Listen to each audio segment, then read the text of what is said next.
One day, my husband vanished without a trace. It wasn't until several days later that I discovered he had run off with my sister. 12 years have gone by since then. Now, out of the blue, my husband has reached out with a bold demand. I'm coming back with my new wife. You're in the way. Move out of my parents' house. Apparently, he doesn't want to see me, who is still living with his parents 12 years after eloping. With the dust settled, he probably planned to bring my sister home as his new wife, but they still don't know. They don't know how much the feelings of the entire family, including me, have changed in these 12 years. My name is Ava. I'm 27 years old. I majored in design in college, and after graduation, I joined a web production company. While leading an ordinary working life, I met my husband, John, when I was 25. He worked in sales at the company, and, due to the nature of his job, he was very friendly. Attracted by his approachable demeanor, we dated for a year and got married last year. Upon registering our marriage, we started living with his parents. I quit the web production company to work as a flavoring Swift designer. I chose to work from home, supporting my husband's life while doing house chores. At first, there were hardly any jobs and the income was unstable. However, lately I have been receiving projects from various places and earning a sufficient income. I work at my own pace and prioritize my family first. In the morning and evening, I eat with my husband and in-laws. Before going to bed, I enjoy some quality time with my husband. I was very satisfied with my current life. However, at some point, my once kind husband began to change little by little. The trigger was 2 months ago when my income surpassed my previous salary. I was so happy to reach my target that I was restless all day. I couldn't wait to tell my husband. I was sure he would be happy to. That's what I believed. I rushed to the entrance as soon as my husband came home and told him the good news with a beaming face. John, guess what? My income last month exceeded my old company's salary. Really? That can't be true. Your company paid pretty well, right? Yes, but surprisingly, that was always my goal and my wish. Finally, it came true. Oh, is that so? Is that all? What would you prefer if I said, well, congratulations? My husband was unusually cold and sarcastic. I couldn't understand why he was so upset, so I asked him directly, Hey, John, are you hungry? I thought you'd be happy for me. Huh. Why would I be happy? It's not like my salary has increased. Well, that's true. What isn't a wife's joy also a husband's joy? What's that supposed to mean? I'm not one of those cheerful guys. Don't lump me in with them. From that day on, his attitude became more and more indifferent. Our everyday conversations diminished, and it was always me who greeted with good morning and good night. Even though we've only been married for a year, our marriage is far from being a happy one. His parents, with whom we live, began to notice our relationship, but out of consideration, they said nothing. Even after 2 months, my relationship with my husband remained unchanged. Although we eat our meals at the same time, there's hardly any conversation. He changes the TV channel I'm watching without a word and eats the food I bought without permission. If I object, his response is always amplified, so I've maintained my silence. One day, while I was cleaning the house, my mother-in-law started the conversation with an anxious look on her face. Ava, are you okay? Huh, what do you mean by okay? Oh, well, when you first got married, you used to go out with my son a lot. But lately there is none of that, right? Not only that, but it seems like there is hardly any conversation either. Well, that's true. It's strange, isn't it? We've only been married for a year. I forced a smile, not wanting to worry my mother-in-law. However, it seemed she saw right through me. My mother-in-law looked straight at me with a serious expression. If you don't want to talk about it, I won't force you. But I'm worried about you. Lately, it seems like you're just putting on a brave face. Putting on a brave face. I'm not doing anything like that. Your father-in-law has noticed too. Both of us are worried that you are pushing yourself too hard. At the end of the day, I may be the one to blame for upsetting my husband over the issue of income. But on the other hand, I felt a bit lonely that he couldn't rejoice in my success. The fact that my in-laws noticed my current struggle and showed concern made me so happy I almost cried. I decided to tell my mother-in-law the whole story. After hearing everything, my mother-in-law opened her mouth apologetically while rubbing my back. I didn't know such a thing happened. I'm sorry. He is not good as a man if he can't honestly pray for someone he loves for hard work. It's my fault. I assumed without asking that John would be happy about my success. It's nothing for you to worry about, Eva, but if we interfere, things might get more complicated. Complicated? I didn't mean to. That's why I think you two should have a proper discussion about this. Do you think you can do it?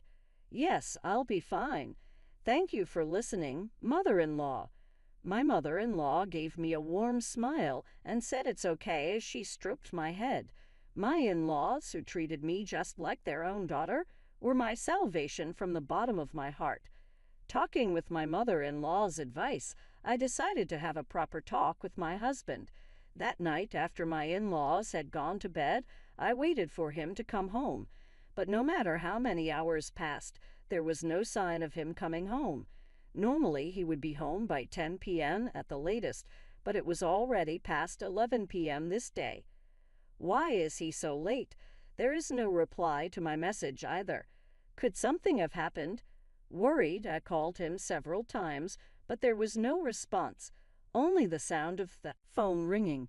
Worrying and waiting for 1 hour, it was past midnight when he finally came home. Welcome home. Despite my greeting, my husband only heaved a big sigh and had a displeased look on his face. What? Why are you still up at this hour? Why? I was thinking of having a proper talk with you, John. Talk about what? Ever since I brought up the topic of my salary, we've been like this, haven't we?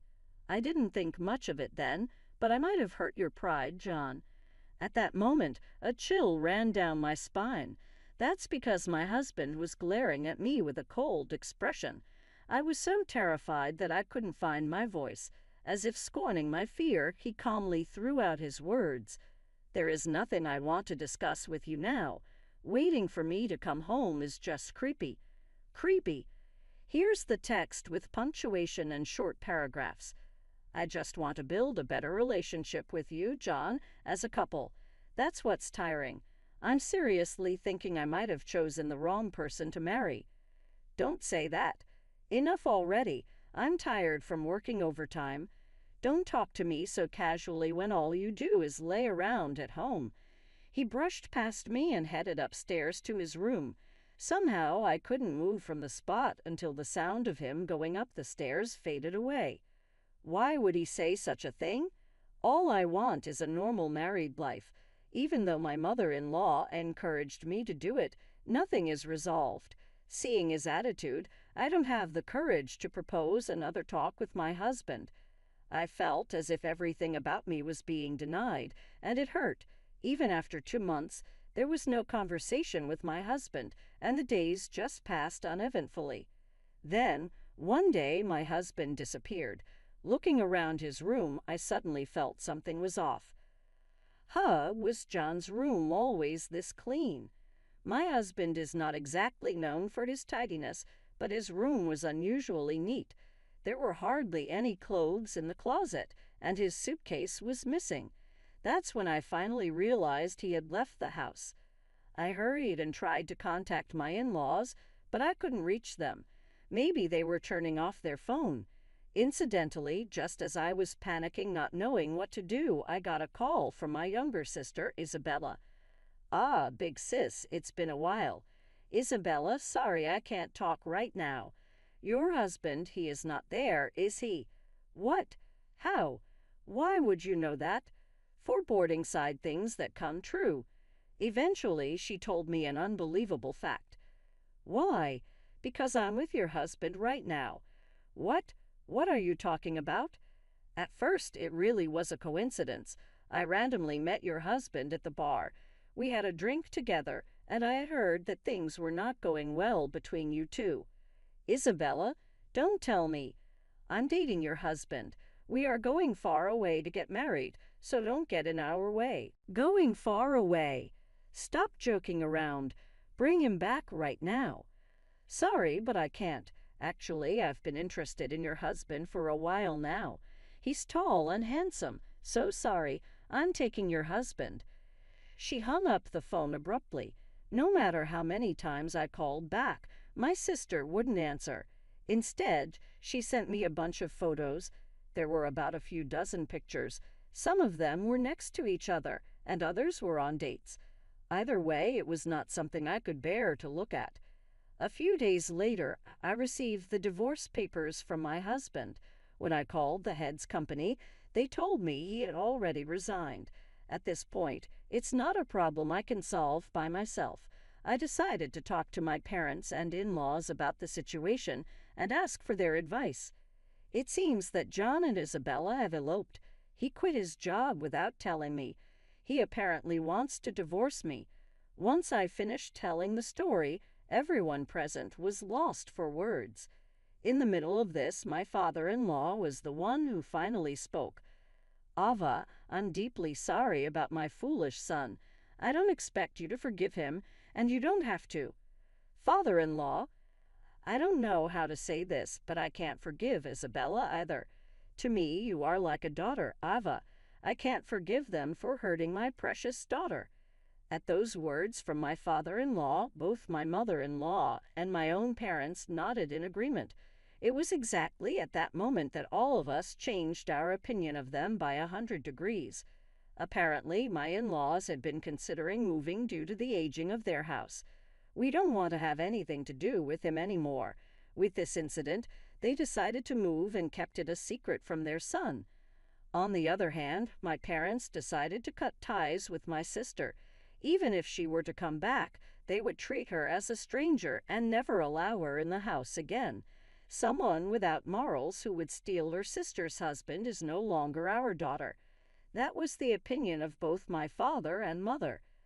I decided to take this opportunity to move back to my parents' house. I decided to demand alimony from my husband and sister on the condition of submitting the divorce papers. Then I'll pay that much if I can get the divorce. Along with his response, several million in alimony was swiftly transferred into my account. With that exchange, I completed the cut-off of my ties with my husband and Isabella. It's been 12 years since the divorce, and a lot has happened since then. My in-laws bought an apartment, demolished their house, and sold the land. As a web designer, I've gained a lot of recognition, and my annual income is incomparable to what it used to be. Thanks to that, I've been able to go on regular trips with my parents and live a fulfilling life. One day, while I was busy with work, my smartphone rang. Thinking it was work-related, I answered without checking the screen, but that one call brought back unpleasant memories. It's been a while, Sophia. How have you been?